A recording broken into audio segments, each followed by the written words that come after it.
Marshall. I'm executive producer of Demo. Thank you, all of you, for joining us here today. And aside from all of you here in this room, hello to you outside who are joining us by the live feed. I'm also founder of VentureBeat, which is a growing business, and I'm doing increasing amounts of business development these days. But my background is reporting. I worked for the San Jose Mercury News and for the Wall Street Journal in Europe.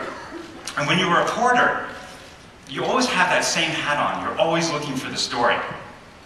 So when I travel the world looking for the best companies to bring here to Demo, I always had that hat on. I was always looking for the story, the big story. Now, some stories I find are mundane, some stories are fascinating, some are odd. I found some really crazy stuff out there. And some things are so far out there I can't even really talk about them in detail.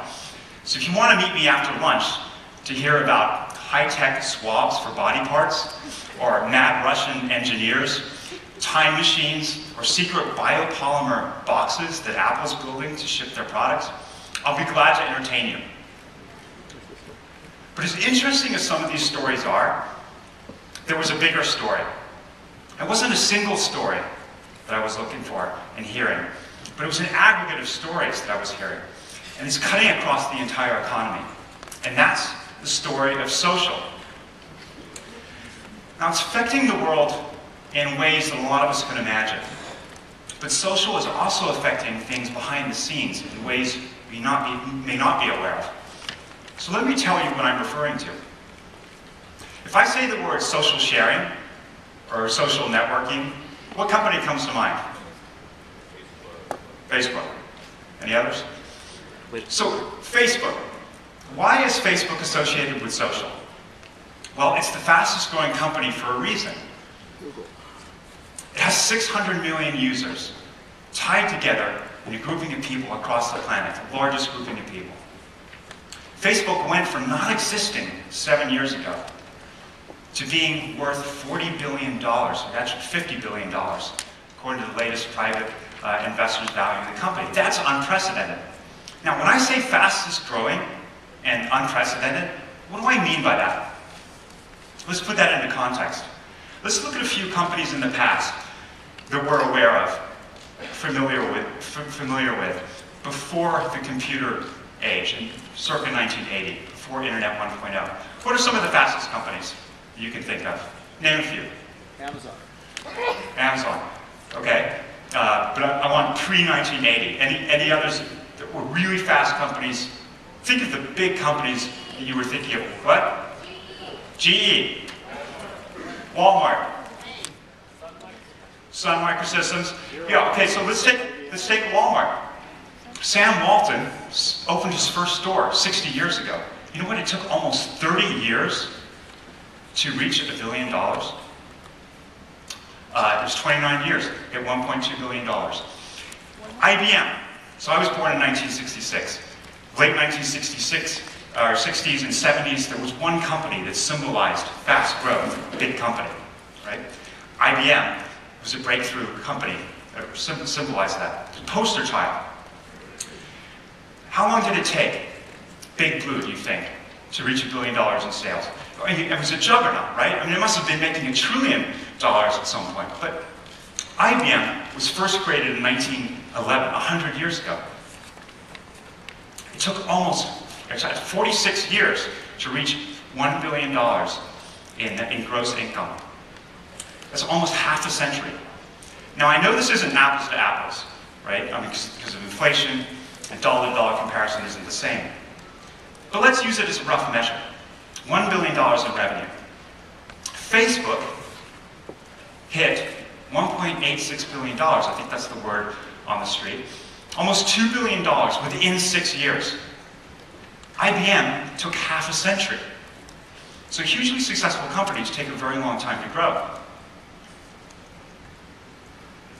Now let's go to the era post-1980. Let's talk about some of the companies that were fast growing, now again, before the latest era of social networking companies. But what are some of the companies you can think of that were really fast growing post-1980? Microsoft. Jack. Wayne? Compaq, Starbucks, Apple, Dell, Compaq. 30 years ago, that company really set a record at the time. It reached $1 billion in sales within 5 years. It was a freak of a company at that time. 1982, it didn't exist. 87, $1 billion in sales. Now, that's comparable to Facebook's speed, right? We were just talking about Facebook. But Compaq's run then slowed, and its market value tapered off. It didn't come close to Facebook's ramp. It petered out about $1 to $5 billion in those days in terms of market cap. Now, 15 years ago, I'm not sure if anyone mentioned eBay, but eBay was the rising star. It took 6 years to reach $1 billion in sales. It was valued at about $18 billion, but its market cap also tapered off around that time. What about Google? Didn't hear Google. Maybe somebody mentioned it, but surely it was a breakout company. Unprecedented growth. And its trajectory hasn't been tapered, right? It reached $23 billion within 8 years of being founded. That was awesome for the last decade. But even that pales compared to what we saw at Facebook, which, as mentioned, is worth, according to its private investors, about $50 billion. Again, that's on paper, and it's private investors, so it's not an airtight comparison. But even by these buzzy standards, we've never seen this before. Facebook's implied value is twice that of Google at the same time of its life cycle. So why is this? What's going on at Facebook that has pushed its value into warp speed compared to these other historical examples? Right? So if the internet was the greatest invention and creator of wealth of all time, and eBay was riding that, and Google, the on-ramp to the web, 1.0 at that time, what is it that Facebook is doing that gives it more mojo? What possibly could it be doing? Well, Facebook introduced the underpinning of the social web, right? I mean, it introduced the sharing of links, of photos, of interests we're all aware of. This is the word of mouth, made virtual. So from the dawn of man, the word of mouth has been speeding up. Remember the troubadours that would go from town to town? You read about how they were telling stories before books were invented. Well, social media has made this word of mouth speed up even faster. And Facebook has social at its core. So now when we talk about Facebook as an operating system of the web, Facebook's graph lets applications spread themselves faster than they've ever been able to spread before. So let's talk about that. As fast as Facebook's growth is, there are other companies. It doesn't mean that there are other companies that are like it. Zynga is a company that's making social games, using Facebook as a distribution channel. It is raising money at a value of $7 to $9 billion. It's only 4 years old. So that trajectory rivals that of Facebook in terms of speed and value creation. So remember, I'm just the reporter, just stating the facts. But if there's any doubt that these companies are wiping aside historical precedent, let's look at Groupon. It mobilizes groups of people to use their purchasing power to get lower prices. Groupon, which emerged in 2008, is only 3 years old, reached $1 billion faster than any other company in history.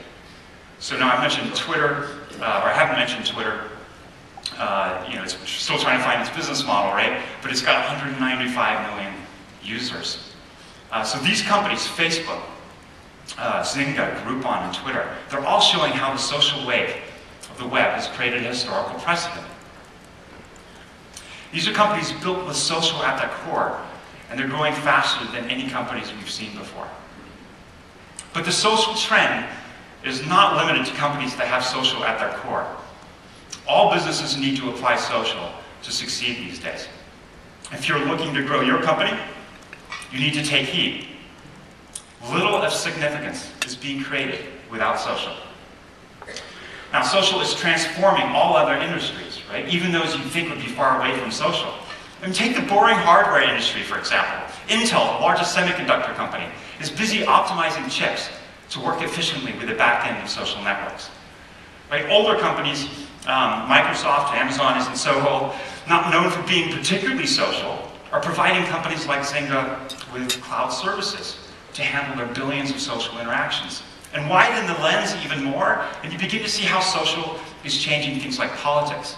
I mean, the revolts that are happening in Egypt, Tunisia, and Libya weren't necessarily caused by social media. But they allowed the spread of word, ideas, and change to move faster. So if you're a decision maker today, and you're not on top of this, you may be going out of business. Right? You need to make plans, and you need to have a strategy. So how does this all relate to the things that we're going to be seeing on the stage today and tomorrow at Demo? Well, you're going to be seeing 50-plus companies launch their products. In past years, it's been no different. Fledgling companies have launched here, companies you've never heard before they came up here.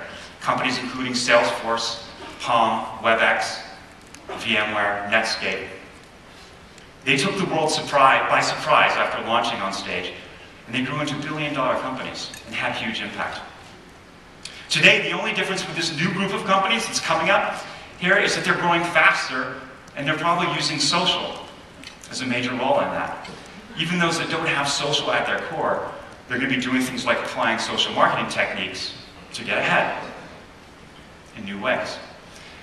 So these new companies today will be the next billion-dollar companies, and it may be social that's driving them. To conclude, there's a real reason why these social companies have such great value, so highly valued, and that's because they are valued. It's not just in the money sense, but in the impact they're having across society. It's what makes this place, right? Silicon Valley, and then the wider startup community globally, so awesome. Now, as you see these companies launch today, keep an eye on just how social is playing a part. So you ready for the first company?